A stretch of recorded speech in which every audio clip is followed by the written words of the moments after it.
आई दोन शब्दात कधी सामावली नाही आणि वडील या शब्दाची व्याख्या कधी जमलीच नाही। बाबा वडील सारं जग या दोन शब्दात सामावल्यासारखं वाटतं। संकटांना दोन हात करण्याचं बळ इथून तर मिळतं।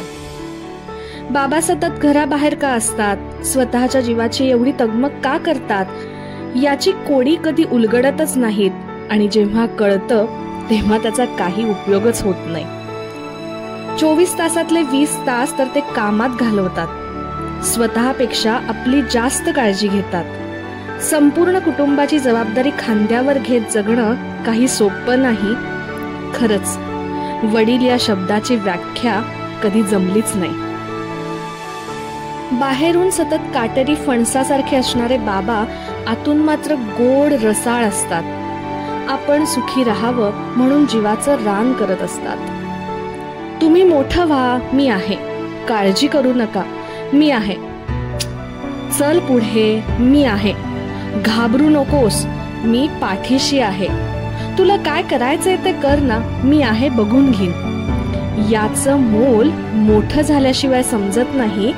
खरंच वडील या शब्दाची व्याख्या कधी जमलीच नाही। घराचा कणखर आधारस्तंभ असतात बाबा।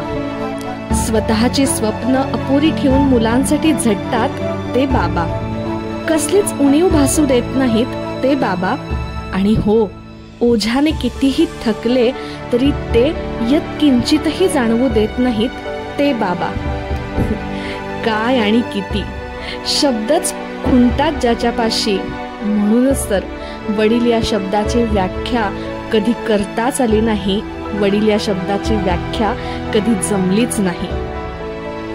प्रत्येकाच्या आयुष्यात ढालीसारखे पाठीशी उभे असणाऱ्या सर्व वडिलांना समर्पित जागतिक पितृदिनाच्या हार्दिक शुभेच्छा।